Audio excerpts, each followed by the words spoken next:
What's up everyone, Battle Ready Player here, and today we will be talking about all of the updates summarized for the dev talks up to this date. Let's go.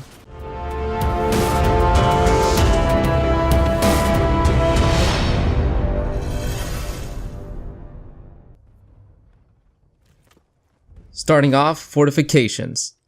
Fortifications are more focused on the routes players take the most, whether by traversing as infantry or in a vehicle. No one wants so many fortifications being built everywhere. This ain't Fortnite, guys, come on. Squad wipe. Everyone is thrown back to the deployment HUD, and your response time is synced up with your entire squad. Therefore, everyone can essentially jump right back into the fight. Bleed out time. We can skip it or hold out instead of fast bleed out. Med pouch. Every class can carry one med pouch. You don't have to be a medic in order to use this pouch. The difference between them is that a regular player doesn't respond with a pouch. You either need to get one from a med station or a medic. Reconstructing blown off bridges. The first part of the bridge is slow, but having a group of people repair on the same asset will make it go faster. Environment visibility. The visual effects have gone down, such as snow falling, rain, and other weather mechanics. I'm glad for that because it was just too overwhelming.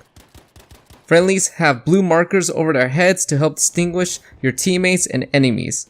In addition, distant haze was added to help distinguish enemies from their environments a bit better as they blended in too well during the beta. But this just helps from 0 to 50 meters. A bit better. Uniform vehicle aiming.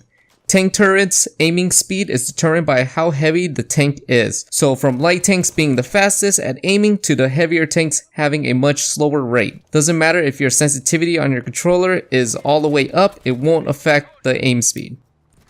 Attrition. Certain weapons will have more starting ammunition and ammo capacity.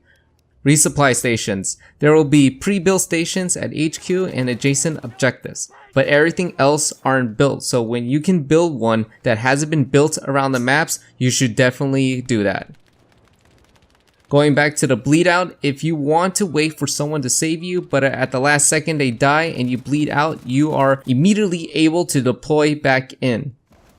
Intensity of war audio has been fixed, so now you can hear gun pops in the distance in just the chaos of war.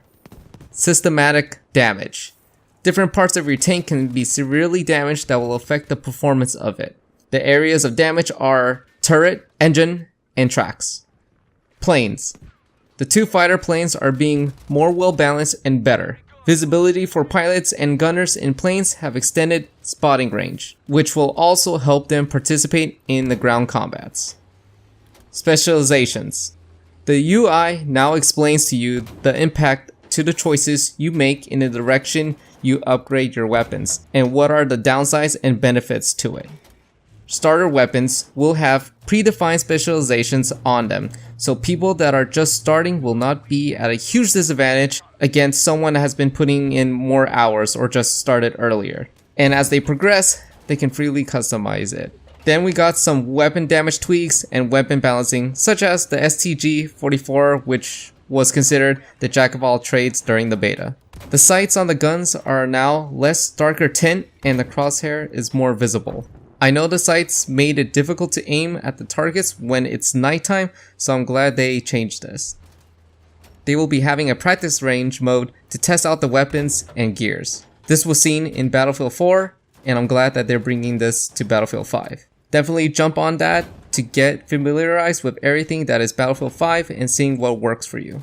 Tides of War. Every week during a chapter, there will be new storylines that players can play and complete challenges to get rewards. There are different paths you can take, such as vehicle path or infantry path. The rewards for completing them will be visual item and just overall ranking up and gaining even more rewards. Maps. In the package for launch, there's 4 biomes, 8 maps. So there's map pairs for each biome. They are different in terms of visual and gameplay, yet complement each other and can be separated by a few hours or just hundreds of meters or hundreds of kilometers.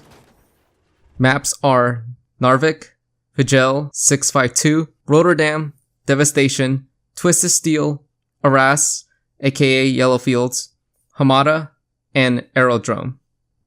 Modes. There's the 64-player Conquest, where players will build defenses and fortify the front lines using the fortification system, towable weaponry, and squad reinforcements. Breakthrough. At the start of the match, the map is divided into several sectors controlled by the defending team. The attacker's goal is to take over each sectors one by one in a sequential order. This is accomplished by controlling all available capture points. Front lines.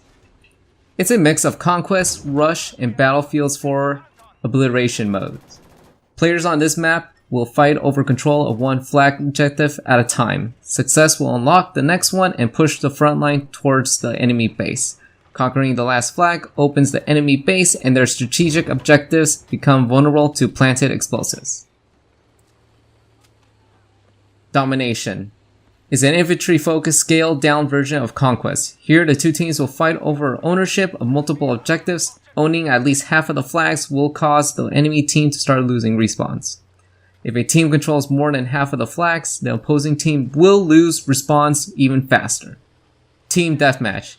It plays just as it sounds. Kill as many as you can on the opposing team to ensure victory. Then there's Grand Operations, which includes Airborne, and if both sides are evenly matched, go to Final Stand. You also got Firestorm, which is the Battle Royale mode, but unfortunately that will not be available during launch, but will be coming post-launch. Battlefield 5 is just around the corner unless you paid for EA services, which you can play right now on PC and Xbox One. If you don't have the services, but got the deluxe edition, which is $79.99, you can play on November 15th, and standard edition on November 20th. Well, this was everything that I got from all of the Battlefield 5 dev talks to this date summarized into this video. If I missed anything, feel free to comment down below.